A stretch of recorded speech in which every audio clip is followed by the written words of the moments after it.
Amen. Bonjour à tous. Pour démarrer ce message, j'aimerais vous poser une question. Qui d'entre vous veut vivre le véritable bonheur? Qui d'entre vous? Est-ce que toutes les mains sont levées? Il me semble que oui.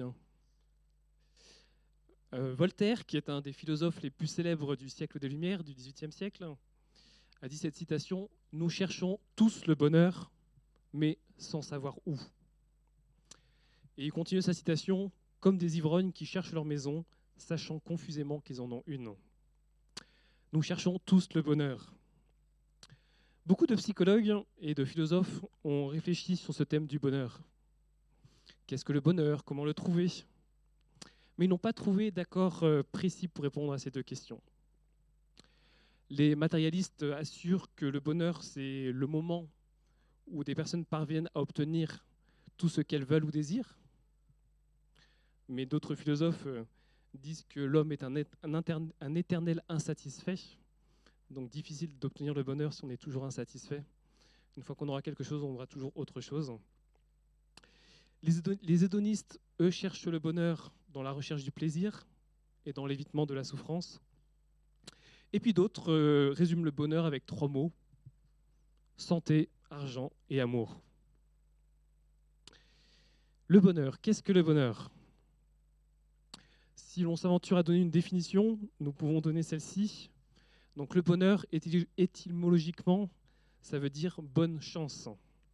Le bonheur, c'est un état durable de plénitude et de satisfaction. C'est un état agréable et équilibré de l'esprit et du corps, d'où la souffrance, l'inquiétude et le trouble sont absents. Le bonheur, un état durable de plénitude et de satisfaction. Le bonheur, c'est quand même une notion qui est difficile à déterminer car elle dépend aussi de la perception de chacun. Il y a une notion de subjectivité dans la définition du bonheur. Mais le bonheur se distingue quand même du plaisir, d'une part par la durée, parce que donc le bonheur, c'est un état durable, tandis que le plaisir, c'est plutôt ponctuel. Et le bonheur se distingue aussi de la joie, en tant que cette dernière est un état plus dynamique que le bonheur. Et on peut aussi parler de félicité, pour parler d'un bonheur parfait, d'un bonheur calme et durable. En tant que chrétiens, nous savons que notre Dieu est notre Créateur et qui nous a donné un manuel de vie, la Bible, la parole de Dieu, qui nous explique comment trouver ce vrai bonheur.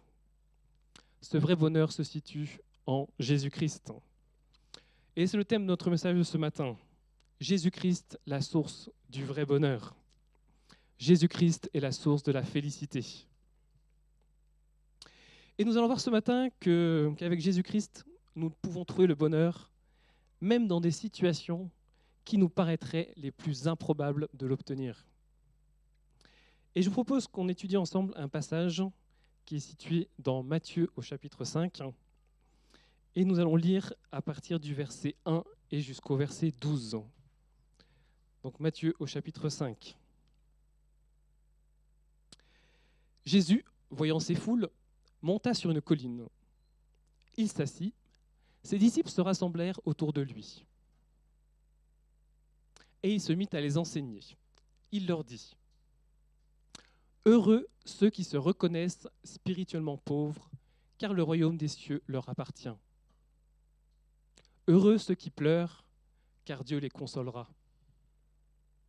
Heureux ceux qui sont humbles, car Dieu leur donnera la terre en héritage. Heureux ceux qui ont faim et soif de justice, car ils seront rassasiés. Heureux ceux qui témoignent de la bonté, car Dieu sera bon pour eux. Heureux sont de cœur épur, car ils verront Dieu. Heureux ceux qui répandent autour d'eux la paix, car Dieu les reconnaîtra pour ses fils. Heureux ceux qui sont opprimés pour la justice, car le royaume des cieux leur appartient. Heureux serez-vous quand les hommes vous insulteront et vous persécuteront, lorsqu'ils répandront toutes sortes de calomnies sur votre compte à cause de moi. Oui, réjouissez-vous alors et soyez heureux, car une magnifique récompense vous attend dans les cieux. car vous serez ainsi comme les prophètes d'autrefois. Eux aussi ont été persécutés avant vous de la même manière. Donc ce passage, si on étudie un peu le contexte, ce passage se situe au début de l'évangile de Matthieu. Jésus vient d'être baptisé par Jean-Baptiste, puis il a été tenté au désert, et ensuite Jésus a commencé à prêcher et à guérir tous les malades qui se trouvaient autour de lui. Et c'est alors que des foules se sont mis à le suivre. Et donc Jésus est monté sur une montagne pour pouvoir enseigner ces foules qui le suivaient. Et donc ce que nous avons lu, ce passage, est communément appelé le sermon sur la montagne, puisque c'est un long enseignement que Jésus a donné aux foules présentes, et donc qui était sur une colline, c'est pour ça qu'on l'appelle le sermon sur la montagne. Et cette partie que nous avons vue correspond à la première partie de ce sermon sur la montagne, qui est communément appelée les béatitudes. Les béatitudes, ça vient d'un mot latin qui signifie le bonheur. Nous venons donc de lire un passage qui parle du bonheur.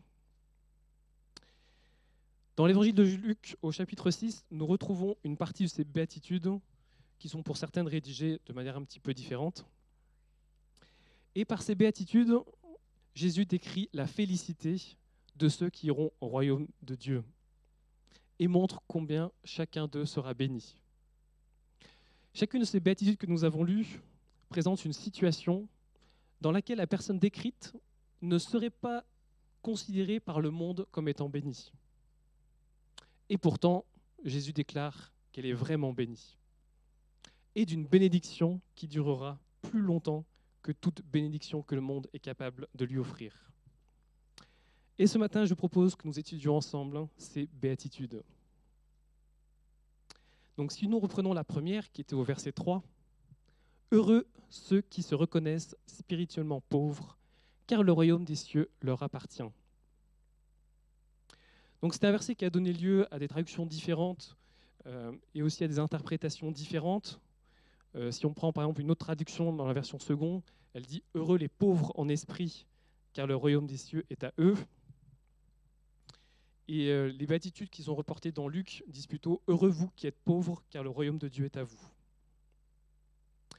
Nous avons vu en introduction que pour beaucoup le bonheur se résumait à santé, argent et amour.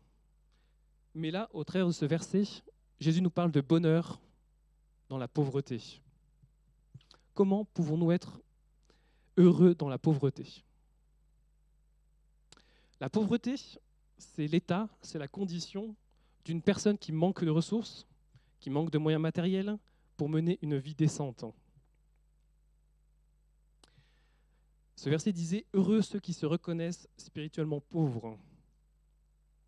Il s'agit de ceux qui reconnaissent leur misère spirituelle et qui ont appris, en particulier dans l'épreuve, à dépendre pleinement et uniquement de Dieu et de sa grâce. Nous pouvons dire « Heureux ceux qui reconnaissent leurs limites ». Et ça me faisait penser à ce passage de l'apôtre Paul dans 2 Corinthiens au chapitre 12, au versets 8 et 9. L'apôtre Paul avait une écharde dans la chair et il disait dans ce passage « 3 fois j'ai prié le Seigneur de l'éloigner de moi et il m'a dit « Ma grâce te suffit, car ma puissance s'accomplit dans la faiblesse. Je me glorifierai donc bien plus volontiers de mes faiblesses afin que la puissance de Christ repose sur moi. » Heureux ceux qui se reconnaissent spirituellement pauvres, nous pouvons dire heureux ceux qui reconnaissent leur faiblesse, car la puissance de Christ repose sur eux. Et ça m'a fait penser à une expérience que j'ai vécue. Moi, par nature, je suis beaucoup plus mathématique et scientifique que littéraire. Et pour moi, faire des rédactions, rédiger des textes, c'est quelque chose qui m'a toujours été difficile. Alors imaginez quand il s'agissait de faire des dissertations de philosophie en classe de terminale, c'était pour moi un exercice très difficile. Et à chaque fois qu'on avait un examen, une épreuve, je considérais toujours ça comme une torture cérébrale de pouvoir sortir une rédaction pour pouvoir répondre au sujet qui était proposé. Et j'avais pris l'habitude de prier pour mes études, et en particulier pour ce sujet. pour que Dieu m'aide tout particulièrement pour ces dissertations. Car je connaissais mes limites, je savais que ce n'était pas mon fort. Et à chaque fois, Dieu était fidèle. Il m'aidait pour chaque dissertation. Et il y a quelques années, en rangeant des documents, je suis retombé sur une vieille dissertation que j'avais faite plusieurs années auparavant, et je me suis mis à la lire. Et à la fin de la lecture, j'étais émerveillé, je n'en revenais pas de ce que j'avais lu. A posteriori, je voyais à quel point Dieu m'avait aidé pour cette dissertation, au-delà même de ce que j'avais pu imaginer ou penser. Nous voyons à quel point la puissance de Christ s'accomplit dans notre faiblesse. Et ça m'a fait aussi penser à un autre témoignage. Là, cette fois-ci, c'était pendant mes études supérieures. J'avais un cours d'optoélectronique. Et puis quand j'assistais au cours, c'était comme si c'était du chinois pour moi. Et à l'examen, j'ai eu une note au-delà de tout ce que j'avais imaginé ou pensé. La puissance de Dieu s'accomplit dans notre faiblesse.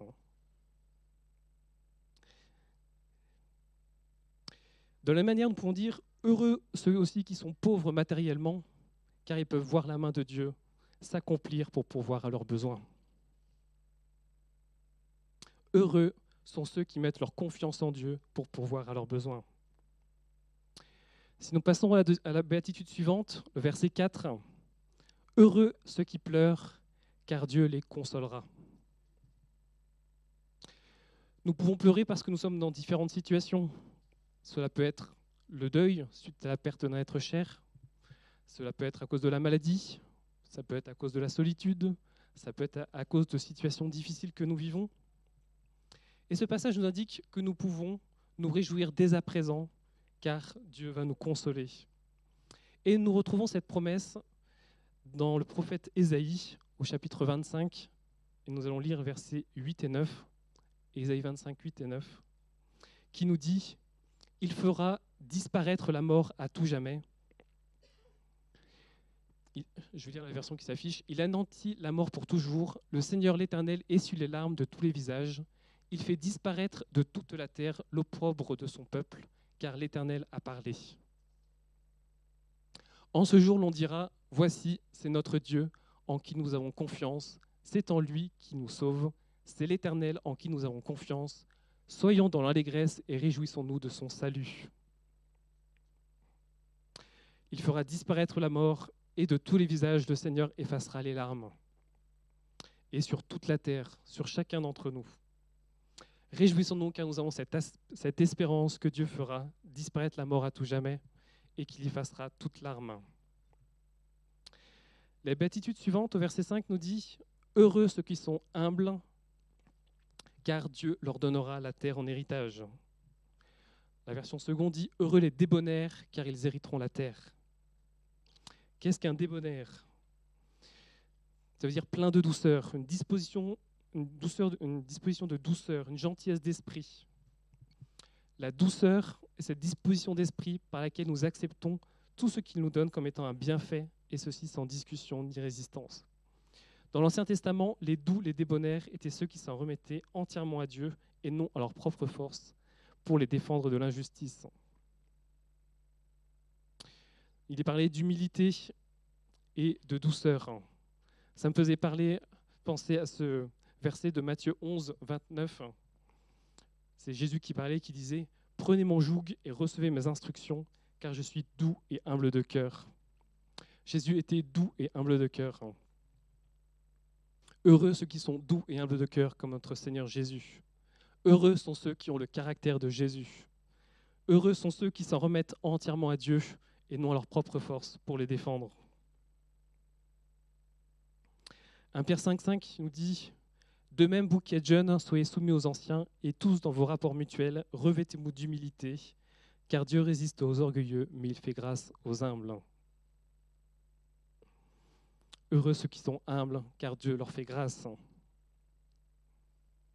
Et Dieu élève également les humbles. Si nous passons à la troisième béatitude, heureux ceux qui ont faim et soif de justice, car ils seront rassasiés. Ceux qui ont faim et soif de justice. Pour expliquer cette béatitude, je vous propose qu'on lise 1 Jean au chapitre 3, versets 5 à 9. 1 Jean, chapitre 3, versets 5 à 9. « Or, vous le savez, Jésus a paru pour ôter les péchés, et il n'y a point en lui de péché. Quiconque demeure en lui ne pêche point. Quiconque pêche ne l'a pas vu et ne l'a pas connu. Petits enfants, que personne ne vous séduise. Celui qui pratique la justice est juste, comme lui-même est juste. Celui qui pêche est du diable, car le diable pêche dès le commencement. Le Fils de Dieu apparut afin de détruire les œuvres du diable. Quiconque est né de Dieu ne pratique pas le péché, parce que la semence de Dieu demeure en lui, et il ne peut pécher parce qu'il est né de Dieu. Celui qui pratique la justice est juste. Ceux qui ont faim et soif de la justice ont faim et soif de ne pas pécher. On peut dire « Heureux sont ceux qui cherchent à mener une vie sans péché. Heureux sont ceux et celles qui cherchent à être agréables à Dieu. » Si nous lisons cette béatitude dans l'évangile de Luc, il est simplement indiqué « Heureux vous tous qui avez faim maintenant, car vous serez rassasiés. » Il n'était pas parlé de justice dans l'évangile de Luc, mais de la même manière, nous pouvons mettre en relation cette béatitude avec la première que nous avons lue. Heureux sont ceux qui mettent leur confiance en Dieu pour pouvoir à leurs besoins, pour toutes celles et ceux qui ont faim. La béatitude du verset 7, « Heureux ceux qui témoignent de la bonté, car Dieu sera bon pour eux. » Heureux sont ceux qui témoignent de la bonté. Il y a un proverbe qui nous parle de la bonté. Il nous dit « Ce qui fait le charme d'un homme, c'est sa bonté. » Ce que l'on apprécie chez un homme, c'est sa bonté. Le terme hébreu qui est utilisé ici, qui est traduit ici par homme, c'est un terme qui représente l'être humain en général. On peut dire très bien aussi, ce qui fait le charme d'une femme, c'est sa bonté. Ce qu'on apprécie chez une femme, c'est sa bonté. La bonté, c'est l'un des fruits de l'esprit décrit dans Galates 5, 22. Si nous témoignons de la bonté, non seulement nous serons heureux, mais nous aurons en plus du charme. Qu'est-ce que la bonté ? C'est la qualité d'une personne bonne, portée à considérer, à traiter les autres d'une façon favorable, en s'abstenant de leur nuire et surtout en œuvrant pour leur épanouissement vital aux dépens même de ses propres intérêts. Donc une personne bonne va donc traiter les autres d'une façon favorable. Une personne bonne va chercher à ne pas nuire aux autres. Elle va chercher l'épanouissement des autres. Et tout cela aux dépens même de ses propres intérêts. Il y a quelques dimanches en arrière, nous avions parlé de la bonté de Boaz envers Ruth qui était étrangère. Et nous pouvons aussi parler de la bonté de notre Seigneur Jésus qui a donné la vie éternelle aux dépens même de sa propre vie. La béatitude suivante, au verset 8, « Heureux sont ceux dont le cœur est pur, car ils verront Dieu. » La parole de Dieu nous enseigne dans l'Épître aux Romains que tous ont péché et sont privés de la gloire de Dieu. Nous avons tous péché. Par conséquent, par défaut, notre cœur n'est pas pur si nous ne faisons rien. Alors comment avoir le cœur pur ? Jésus peut purifier nos cœurs. Mais de quelle manière ? Lisons 1 Jean au chapitre 1, du verset 7 au verset 9, pour répondre à cette question. Mais si nous marchons dans la lumière, comme il est lui-même dans la lumière, nous sommes mutuellement en communion, et le sang de Jésus, son Fils, nous purifie de tout péché. Si nous disons que nous n'avons pas de péché, nous nous séduisons nous-mêmes, et la vérité n'est point en nous. Si nous confessons nos péchés, il est fidèle et juste pour nous les pardonner et pour nous purifier de toute iniquité. Comment Jésus peut purifier nos cœurs ? Si nous confessons nos péchés. Et pour comprendre cette notion d'avoir un cœur pur, j'aimerais qu'on imagine une situation. Imaginons que nous avons acheté un bijou très cher, un bijou en or, et que nous nous rendons compte a posteriori qu'il y a une tache noire sur le bijou, alors qu'on avait acheté un bijou en or qu'on voulait d'or pur. Que ferions-nous si nous voyions cette tache noire sur ce bijou que l'on vient d'acheter? Je pense que nous irions aller voir le geôlier, puis que nous lui dirions mais monsieur, regardez, ce n'est pas de l'or pur que vous m'avez donné. Vous voyez cette tache qui est ici.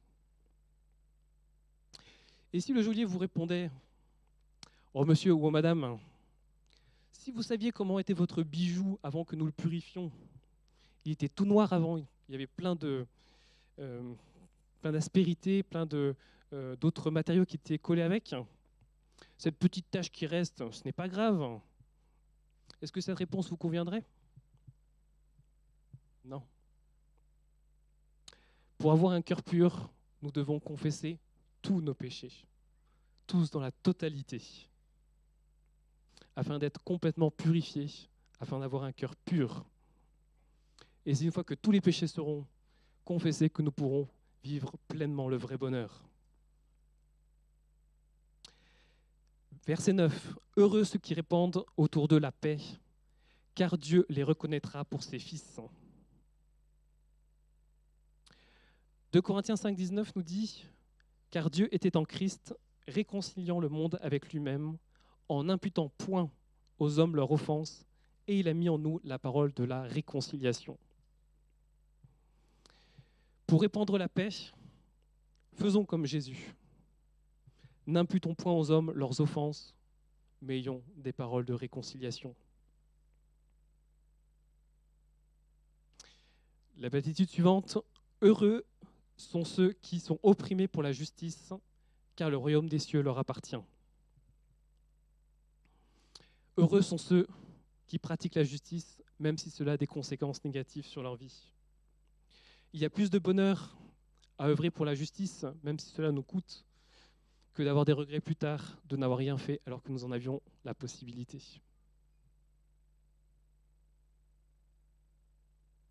Heureux serez-vous quand les hommes vous insulteront et vous persécuteront, lorsqu'ils répandront toutes sortes de calomnies sur votre compte à cause de moi. Ça, c'est exactement ce que notre Seigneur Jésus a vécu. Quand plusieurs répandaient des faux témoignages sur lui afin de l'accuser à tort. Et Jésus nous a dit dans Jean 15 au verset 20, « Souvenez-vous de la parole que je vous ai dite. Le serviteur n'est pas plus grand que son maître. S'ils m'ont persécuté, ils vous persécuteront aussi. S'ils ont gardé ma parole, ils garderont aussi la vôtre. » Si nous sommes dans cette situation, nous pouvons nous réjouir parce que nous vivons exactement la même chose que notre Seigneur Jésus a vécu. Et pour terminer, il était dit, « Oui, réjouissez-vous alors et soyez heureux, car une magnifique récompense vous attend dans les cieux. Car vous serez ainsi comme les prophètes d'autrefois, eux aussi ont été persécutés avant vous de la même manière. » Réjouissez-vous alors et soyez heureux. Les termes grecs qui ont été traduits par ces mots « réjouissez-vous » et « soyez heureux » parlent tous deux d'être remplis d'une joie extrême. Et pourquoi est-ce qu'il y a cette joie extrême? Le passage nous dit « Car une magnifique récompense vous attend dans les cieux. » Nous pouvons avoir cette joie extrême parce que nous avons une magnifique récompense qui nous attend. Quelle est cette magnifique récompense qui nous attend? Lisons-la dans Jean 14, versets 2 à 4. « Il y a plusieurs demeures dans la maison de mon Père, et si cela n'était pas, je vous l'aurais dit. Je vais vous préparer une place. Et lorsque je m'en serai allé, et que je vous aurai préparé une place, je reviendrai et je vous prendrai avec moi, afin que là où je suis, vous y soyez aussi. Vous savez où je vais et vous en savez le chemin. » Il y a plusieurs demeures dans la maison de mon Père. Notre Seigneur Jésus nous prépare une demeure au ciel. N'est-ce pas une magnifique récompense? Jésus va revenir chercher son Église. Il va venir vous chercher, vous et moi, pour nous emmener dans la maison du Père, pour nous emmener dans la présence de Dieu. Quelle belle récompense!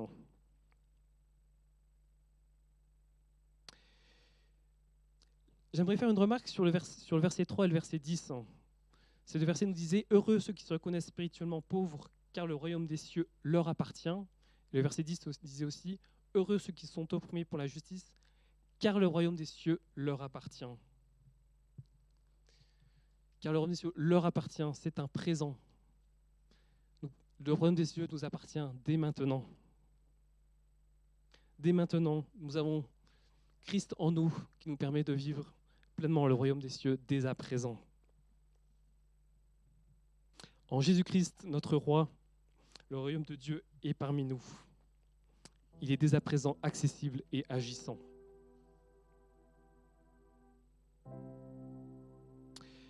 Pour conclure, ce passage du Sermon sur la montagne, et plus particulièrement ces béatitudes que nous avons étudiées, nous montre que le concept de bonheur pour un croyant est différent de celui qui est utilisé par le monde. Un croyant pense et agit comme un disciple de Jésus-Christ. La source de notre joie est en celui qui nous a sauvés et qui nous donne la vie éternelle à nous tous qui avons mis notre foi en lui. En tant que disciples, nous sommes motivés à imiter notre Seigneur Jésus. Avoir le bonheur est possible ici sur terre quand nous vivons en suivant le modèle de Jésus. Quelqu'un a dit, ton bonheur ne dépend pas des autres, mais de toi-même. Oui, notre bonheur ne dépend pas des autres, notre bonheur dépend de nous-mêmes. Dieu, dans Deutéronome 30, 19, disait « J'ai mis devant toi la vie et la mort, la bénédiction et la malédiction. Choisis la vie afin que tu vives. » Tu veux le bonheur ? Choisis Jésus, la source du vrai bonheur, et vis en suivant son modèle. Amen. Alléluia. Oui, Seigneur, nous voulons te remercier pour ta parole. Merci, Seigneur, parce que tu nous donnes, Seigneur, le vrai bonheur. Merci parce que tu es celui, Seigneur, qui nous donne la possibilité, Seigneur, d'être heureux en toutes circonstances, en toutes situations. Merci pour ce don immense et infini que tu nous donnes, Seigneur, d'avoir la vie éternelle. Merci parce que nous allons être au ciel avec toi, dans ta présence. Nous te louons et te rendons gloire pour cela, Seigneur. Amen.